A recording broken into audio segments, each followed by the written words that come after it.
Since acquiring his red hat back in 1539, he had worked hard to establish himself as one of the most powerful figures at the papal court.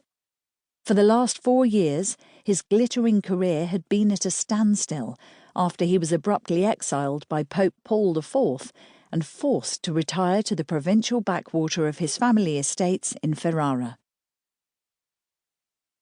Ercole and Ippolito belonged to Italy's old aristocracy.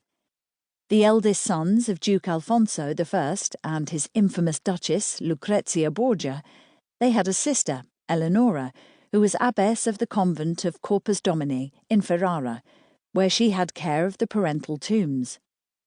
A younger brother, Francesco, and 2 half-brothers born to their father's mistress, whom he had married after Lucrezia died.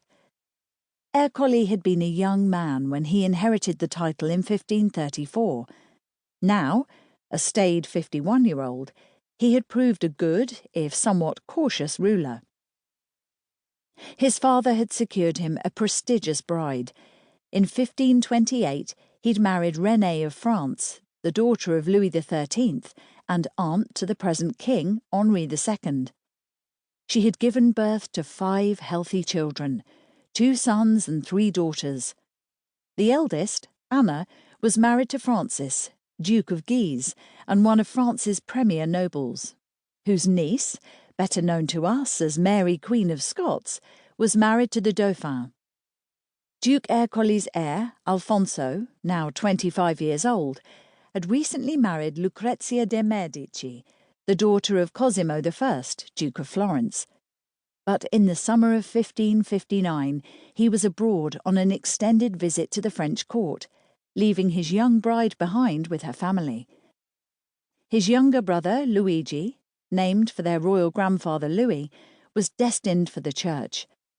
Thanks to the influence of their uncle Ippolito, Luigi had secured the position of Bishop of Ferrara in 1550 at the age of just 12. But his career too was on hold while the cardinal remained in disgrace in Rome. Despite the heir and the spare, Ercole and René's marriage was not happy. Her royal blood may have cemented the ties between Ferrara and France and linked her children to the French crown, but she had caused much embarrassment to her husband by converting to Protestantism.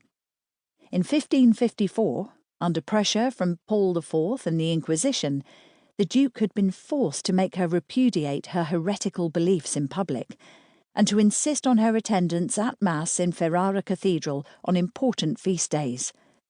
She did her duty reluctantly and continued to worship as a Protestant in the privacy of her own apartments. The Duke, worried about her influence on their 2 young daughters, sent the girls to the care of his sister Eleonora at Corpus Domini. Remarkably, despite his position in the hierarchy of the Catholic Church, Ippolito was far less fazed by his sister-in-law's choice of faith, and the 2 of them, who had been friends for a long time, continued to remain close. Ippolito himself was a year younger than his brother. His 50th birthday on the 25th of August 1559 was imminent, and he too was a grandfather. His mistress had borne him a daughter in 1536, and he had named her Renea, after his sister-in-law.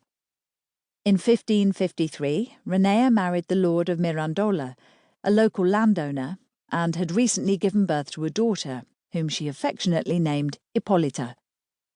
Among Ippolito's account books is one detailing the expenses incurred in buying Renea's trousseau, which came to the huge sum of 3,000 scudi, more than 6 months' salary for his household.